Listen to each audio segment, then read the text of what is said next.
This is the deer that I mounted for taxidermy competitions this year. I'm going to show you the process and how it went, but first I'm going to bring it back to the way beginning of the story with this deer, November 22nd, 2022. I actually hunted and harvested this deer myself. It was just one of those perfect days in the woods. I found a dead head, saw a skunk, and it was just a perfect evening in the woods. The air even smelled perfect. And as soon as I saw this deer walk out of the woods, I knew that if I was successful, this was going to be the biggest deer I ever harvested. I hunted this deer in central Oklahoma.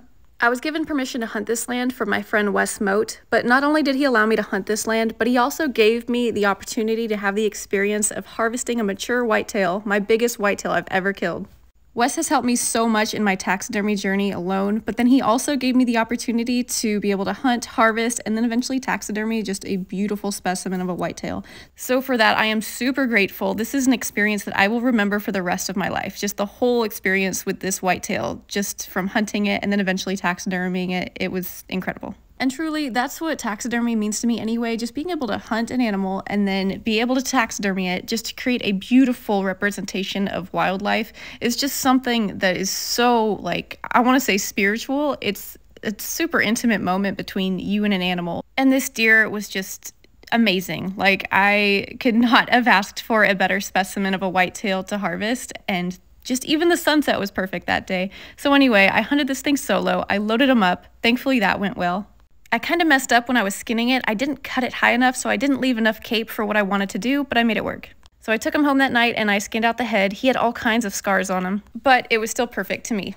I did a vertebra incision on this cape and I took the whole skull out of the incision just to see if I could. That doesn't really have any practical reason. So now moving on to the idea for my mount, I wanted to do a super sneak type mount. And here was my main reference picture, and then here's a couple other reference pictures that I used to kind of achieve the look that I was going for. I could not find a form that had that super sneak pose that I was going for, so I had to get creative.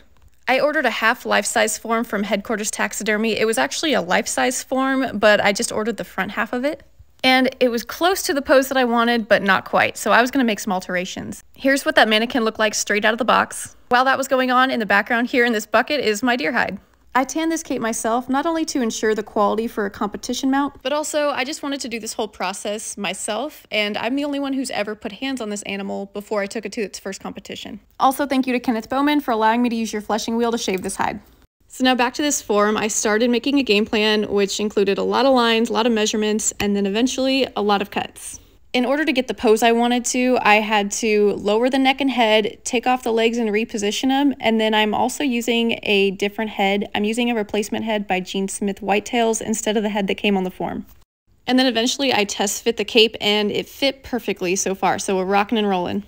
I decided to mold and cast my own replacement nose for this mount. In order to compete in the Division of Excellence at Nationals, you have to make your own fleshy parts, which includes the nose. I took this nose off a different deer, and I went through the process of creating a plastic replica part of a deer nose.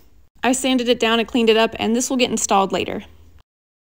So now back to the composition of this whole piece. Please enjoy my iPhone doodle of my idea that I was going for. So I started constructing this frame. My little dog is quality control. I found this branch just out in the woods, and so I knew I wanted to attach my deer to it and then have like a base at the bottom. I didn't really have a game plan of how I wanted this base to look just yet, but as I was constructing it, I just kind of let the creative flow take over, and so I was creating it as I was building it. So here's what it's looking like so far, and you can see this deer is almost ready to mount. I decided to do a little bit of grooming before I put the skin on the form, and then I sculpted the eyes. And here is the moment of truth. We're putting the skin on the mannequin. And I've done this literally hundreds of times, but for whatever reason, I get so nervous when I'm putting competition pieces together. So I just went through and took my time, and I just got the skin aligned where it needs to set and just started taxiing that skin around. Here's what it looked like at the end of the day. I still had to tuck that bottom lip, cut the excess off, and let it dry, etc. While the deer was drying, I went back to the base. I put habitat rock on it and then foam and a bunch of dirt, and it's really starting to take shape. Eventually the deer was dry, so I was able to do fill work and paint around the eyes, nose, and ears, and just other little areas. And this nose pad is probably one of my favorite parts of this whole deer, but this nose pad alone took me hours. So finished work's done, I finished up the base, and I took it to its first competition at the Oklahoma Taxidermy Competition. You can see here now like how I ended up finishing up the base and just how the whole mount looks like all together. And I did really well at this competition. I got a first place ribbon in Masters, I won state champion closed-mouth whitetail, People's Choice whitetail, and the Taxidermy Today Award, the Woody, which is kind of like runner-up to best of show. After Oklahoma, I decided to take my deer to the National Taxidermy Competition, and this year it was held in Sioux Falls, South Dakota. I did really well here too. I ended up winning North American Champion closed-mouth whitetail, and I could not have asked for a better outcome at this show either. Thank you to my friend Tara for taking the video and pictures. Doing well at these two competitions was like a dream come true, and I could not be more happy with the outcomes at both these shows. So here's just a few more pictures of the mount. I added these deer hooves in the habitat, and I also added this red fabric to the back of the pedestal. I was going for like a red tone, kind of a rusty look throughout the whole piece, so even the habitat has like red tones in the habitat and the foliage.